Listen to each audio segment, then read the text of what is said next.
Since the beginning of 2022, Haiti has become a hotbed for violence and a place where many well-known criminals live. There's been a huge increase in attacks by armed groups all over the country.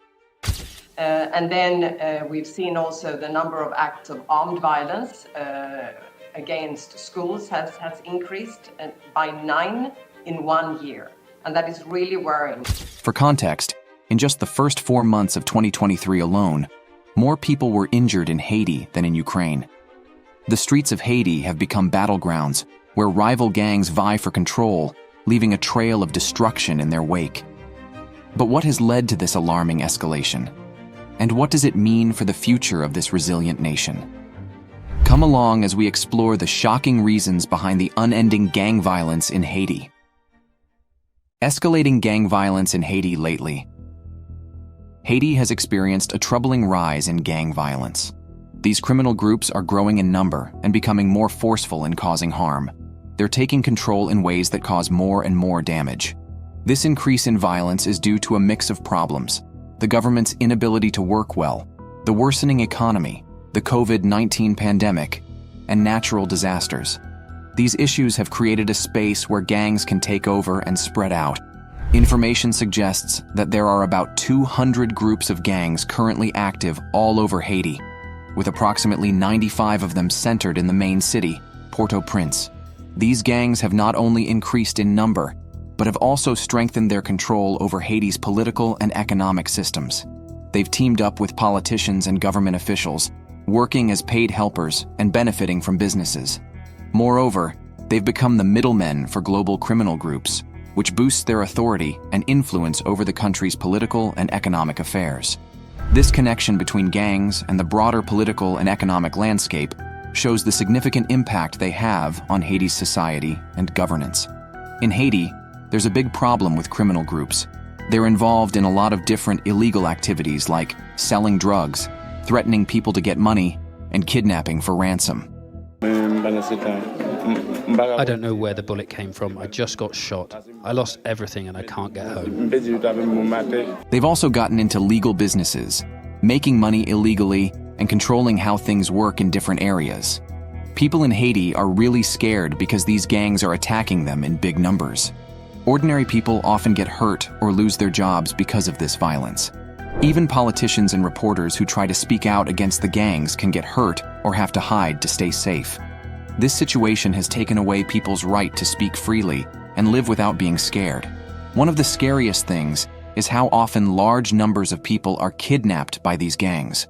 Throughout Haitian history, from the time of the infamous Duvalier dynasty to the present day, people of all backgrounds, whether rich or poor, have been preyed upon by criminal groups. These ruthless factions have long been a part of Haiti's landscape, targeting individuals from every corner of society. But where exactly did all of these violent gangs spring up? Tracing the origin of gang influence through time. This story begins in the 1950s when François Duvalier, who was also known as Papato, was in charge. He was a leader who ruled with a lot of power. During his time as a leader, he formed a group called the Tonton Macoute. These were people with guns who helped him keep control and stop anyone who disagreed with him. They were terrifying and made the people of Haiti very afraid. Even after Duvalier lost power in 1986, the violence didn't end. Instead, it started a new kind of trouble in Haiti. Some politicians, wanting to protect themselves and stop people from getting angry, continued to use these armed groups to help them. The massive earthquake that hit Haiti in 2010 and the other natural disasters that happened later made Haiti a mess. The worst disaster in United Nations history. Survivors are continuing to die because of the lack of basic medical help. This made it easier for terrible gangs to grow. The disasters wrecked the country so much that the government couldn't do basic things like help people or stop crime. This made a big hole where the gangs could take over, using violence and being sneaky to get control. And as time passed, things just got worse. From 2017 to 2021, things got worse in Haiti. Haitians had big problems with its government. The parliament couldn't agree on anything, and the basic jobs that the government should do, like running services and courts, weren't working well. When the government was weak, gangs saw a chance to become more powerful. One gang group, led by Jimmy Scheiser, was close to the ruling party. Another group seemed to be connected to the parties that were against the government, and all of this made Haiti even more chaotic and dangerous, with different groups fighting for control. And this was when the near-complete breakdown of law and order in Haiti began. The breakdown of law and order. Back in 2021, when President Jovenel Moïse was unalived, things got really bad. The violence got even worse because the gangs saw that the government was weak. They fought each other hard to take over lands and valuable stuff while opposing any attempts to stop them. Vigilante groups, like Bukal, started showing up because violence was getting worse. But instead of helping, these groups made things even more messy, leading to more violence and revenge attacks. In October 2023, the United Nations agreed to send help from different countries to assist the Haitian government with the growing violence. We explicitly request all countries take all steps to cut off at their sources the channel through which Haitian gangs obtain small arms, light weapons, and ammunition. But in March 2024, things got even worse when gang violence spread throughout Port-au-Prince. This caused prisons to be broken into, and thousands of prisoners got out. Following the widespread disorder, the Haitian government declared a state of emergency and enforced a curfew. Prime Minister Ariel Henry pledged to step down once a temporary government is established. Gouvernement que m'a dirigé a retiré col immédiatement après installation conseil ça. Despite this, the turmoil persists, gripping the nation tightly. Ongoing conflicts between gangs and security forces exacerbate the situation. The struggle for dominance between the G9 and GPF alliances escalates, drawing in additional gangs into the power struggle. The interplay of political instability, corruption, and gang violence. The ongoing conflict in Haiti has been driven by several factors. One major reason is the long-standing political instability in the country. For years, Haiti has been grappling with political turmoil, characterized by a deadlock in parliament and a lack of effective public administration and judicial systems. This instability has created a power vacuum, providing fertile ground for gangs to flourish. With no effective governance or law enforcement, these gangs have exploited the situation to carry out their criminal activities with impunity. Furthermore, rampant corruption within the government and security forces has worsened the violence over time. The gangs have capitalized on this corruption, infiltrating institutions and leveraging their influence to expand their criminal operations. This intertwining of corruption and criminality has deepened the crisis, making it even more challenging to address the root causes of the conflict. The CPS terminal, which is a part of the Port-au-Prince International Port in the Caribbean, got attacked, looted, and left in chaos. This caused the port to stop working, making things even worse for Haiti's economy, which was already struggling. Poverty and joblessness became even more common because of this. The violence didn't stop there. Gangs also attacked police stations, the National Palace, and the Interior Ministry, making the country's institutions weaker. Even the security around the Toussaint Louverture International Airport was broken, leading to fear and disorder. Gunshots could be heard in the streets of Port-au-Prince, making people feel scared and unsure about what would happen next. They are losing their homes, not having enough food to eat, and finding it hard to get medical help. We've seen farmland being fought over. We've seen trucks with food being pillaged. We've seen humanitarian warehouses be looted, and therefore food is an essential component to this conflict. Even the Institute of Social Welfare, which helps the most vulnerable people, was taken over by gangs.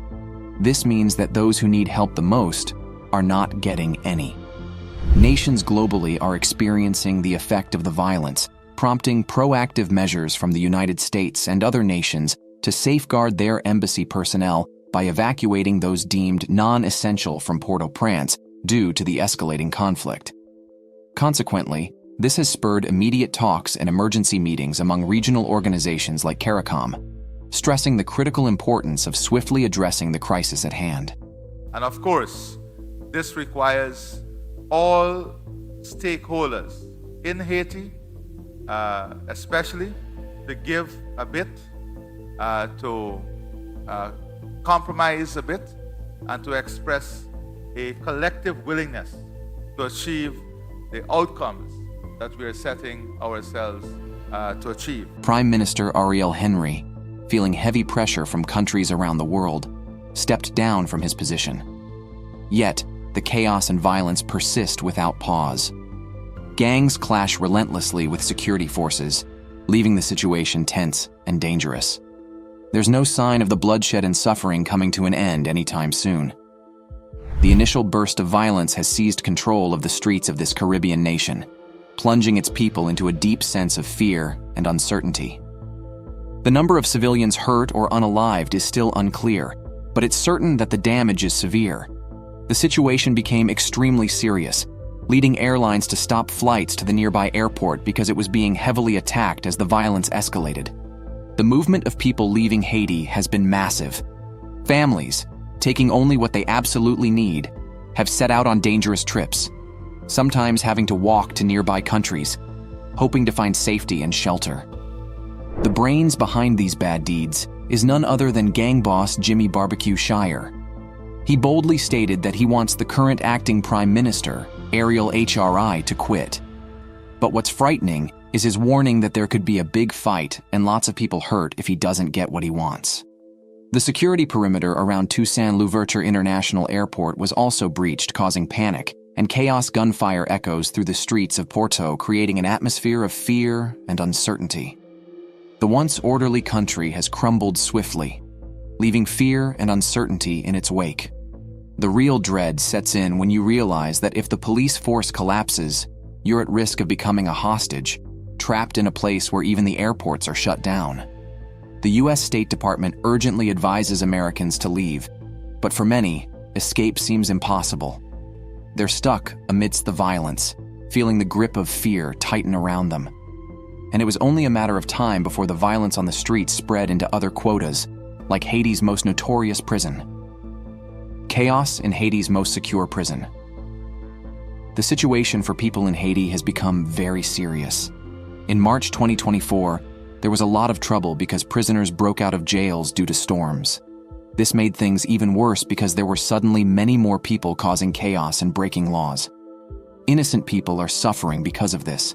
Within the walls of this ultra-secure compound rested some of Haiti's most notorious offenders, individuals whose deeds had instilled dread across the nation. For 3 relentless days, this prison transformed into a potent emblem of anarchy. Gang affiliates orchestrated daring jailbreaks, amplifying the turmoil within an already fragile society. For 3 whole days, this prison turned into something way scarier than usual. Gang members, who all stuck together, broke out of jail in crazy ways, showing everyone that the authorities didn't really have control. When the gangs partied because they got out, chaos exploded on the streets of Port-au-Prince.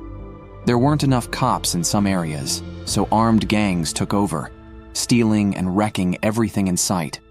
The lively city streets turned into empty, broken places. The police, who were supposed to keep things in order, were totally outnumbered and not ready for the violence. They didn't even have enough gear to protect themselves. They were like sitting ducks, unable to do much against all the bad stuff happening. It was an awful situation, where everything felt like it was falling apart. Without anyone to enforce the rules, total chaos took over, making life scary for everyone in Port-au-Prince.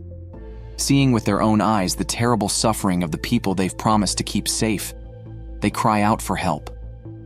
They need support, things like food and water, and they want the whole world to notice how bad things are. The main companies that sell bottled water in the country are closed. This means it's really hard for people to get clean water to drink. There are long lines outside the few stores that are still open. People are worried they won't be able to buy any water before it's all gone. Families know how important water is for staying alive, so they're really anxious. But there's something amazing happening too. Instead of giving up, Haitian people are working together to solve this problem. Now let's take a look at how they're doing this. Collaborative efforts by Haitians for peace building. Despite all these problems, Haitians aren't giving up. They keep trying their best to overcome challenges and help each other out. It's a powerful example of how people can stick together and stay strong, even when times are really hard. Even kids who are also hungry are helping out. They know how crucial water is, so they're bringing it back to their families. Everyone knows they need water every day to live. This is a serious danger to the health of Haitian families. They worry a lot about getting sick from dirty water, which makes their already difficult situation even worse. The obstacles in Haiti's infrastructure magnify the shortage of clean water. The mountains of trash along the roads highlight the urgency for better waste management and access to fresh water. This issue is intricate and demands lasting solutions, along with assistance from local and global groups. In Haiti, many families don't have clean water to drink. This means they have to drink water that's dirty and can make them sick. Because of this, they get diseases from the water, like cholera, which has been a big problem in Haiti for a long time. Cholera makes people very sick and can even be fatal to them because it makes them lose too much water from their bodies.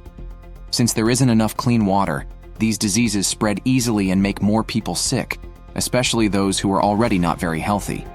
Also, when kids don't have good food to eat or clean water to drink, it affects their growth and development for a long time. This shows how tough life is for families in Haiti who don't have clean water. It's important to find ways to give them clean water so they can be healthier and not get sick as much. The lack of enough food for a long time makes kids in Haiti not grow properly and makes it hard for them to think and learn. This makes it tough for them to have a good future. And because they're not healthy, it's hard for them to get out of being poor and hungry all the time. Families in Haiti go through a lot of stress and worry because they don't know if they'll have enough food to eat or clean water to drink. This feeling of always struggling makes them feel very sad and hopeless. It's not just a physical problem. It also affects their minds and makes them feel like there's no way things will get better. Life in Haiti is really tough for families. They struggle not just with their health, but also with getting enough food and clean water. This makes them feel bad overall. When they can't eat well, they feel tired and can't do their daily tasks properly. They also find it hard to work and make money, which keeps them stuck in poverty and hunger. Big government people like ministers and senators have been secretly giving money and weapons to gangs. This is a huge deal, but most people don't know about it because the ones involved are afraid to speak up. This fear has let this bad system keep going, and it's taken control of public life in Haiti. The gangs and politicians are kind of like friends who help each other out. They trade money and weapons, which makes the gangs powerful in communities. The gangs then get people to vote for them by offering support. And the more votes they get, the more stuff they receive in return, like money and weapons. So, because politicians and gangs are working together, the gangs have a lot of control over what happens in Haiti. This makes things really unstable and stops progress from happening. A significant change in the system is vital. It's time to move away from the usual political practices and back leaders who promote peace and democracy without resorting to violence or weapon trafficking. These leaders are present in Haitian society, but they require the opportunity and encouragement to exhibit their leadership and instigate genuine transformation. Haitians must unite to openly address and tackle the issue of gang violence. This entails dismantling the existing structures that enable gangs to prosper and beginning anew without the backing of politicians and business figures. It's imperative to create an environment where these new leaders can thrive and lead the country towards a brighter future, free from the grip of violence and corruption. Backing up the shifts led by Haitians themselves is crucial for moving forward. This means putting resources into basic local services like electricity, clean water, schools, and creating jobs. By offering other choices besides joining gangs, people can feel empowered to take a different path. As genuine efforts to disarm progress, it's important to set up ways to make things right and reconcile. This includes healing old wounds and dealing with problems that have fueled gang fights, which are important for making peace and stability last. It's really important to make strong and lasting job opportunities and programs to help people in tough situations. These programs are super important for letting people get out of the cycle of violence we've seen a lot in recent years. By giving people good job options and lots of help through social programs, we can help them break free from the cycle of violence that's been happening. These actions don't just fix things right away, they also make things better for the long term. With more jobs available and good support systems in place, we can help people choose paths of peace and success, which will make our communities better places to live. different groups of people and individuals have been trying to figure out what's causing the troubles in Haiti by talking things out. These talks bring together folks from poor areas, along with people from community groups, businesses, media, and politicians. In the middle of all this mess, Haiti's government realized they needed urgent help and asked the UN Peacebuilding Fund, PBF, for assistance. Global intervention and urgent aid for the Haitians. The government understood that if it doesn't fix these big problems like violence and instability, the country wouldn't get better economically, and people wouldn't be happier. The PBF promised to deal with these main reasons for violence and instability, which matched what the government wanted to do. The PBF plans to give money and help to make violence and fighting less, make it easier for people to get fair treatment, and make sure there's peace and stability in Haiti for a long time. The UN Peacebuilding Fund is an important helper in making things better in Haiti.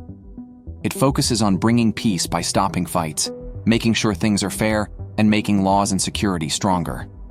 In Haiti, where there's been a lot of trouble for a long time, the PBF is there to help, giving support and help to build a lasting peace. It doesn't just fix things for now. It wants to make sure peace stays for a long time. It helps local groups and leaders to deal with the main reasons behind the trouble and make sure there's a better future for Haiti. The PBF has set aside around $20 million to back the government's plans. This money is designated for carrying out and upholding peace agreements, fostering conversations, and peaceful living. It also aims to restore essential services that help in constructing peaceful communities, with a special focus on involving women and young people in peace-building endeavors.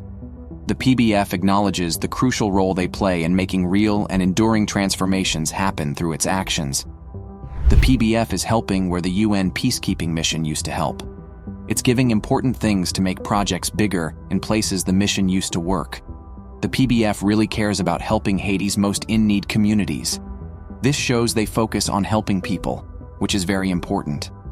During a virtual news briefing, Ulrika Richardson, the UN's humanitarian coordinator for Haiti, disclosed alarming findings regarding the country's current predicament. And in fact, what we can see from a humanitarian point of view is that now more than almost half of the population, it's about 5.2 million people that are in need of urgent humanitarian assistance. And in fact, if you look at this figure, it's a doubling since over the last 5 years. The UN's declaration unveiled a stark reality. Among Haiti's population of 11.4 million, a staggering 5.5 million individuals are grappling with dire circumstances, desperately requiring humanitarian aid. Particularly distressing is the revelation that 3 million among them are innocent children, their very existence teetering on the brink of uncertainty. Richardson underscored the enormity of this crisis, characterizing it as a humanitarian catastrophe of unprecedented proportions. She attributed the crisis's roots to the persistent political instability and pervasive insecurity plaguing the nation, which have fostered an environment ripe for chaos and violence to flourish. This dire situation paints a black picture of Haiti's current state, where millions of lives hang in the balance, and the urgent need for international intervention is indisputable. In lots of places, gangs have taken over, scaring many folks away from their homes to keep safe. The tough times for Haitians are really bad, with lots of suffering all around.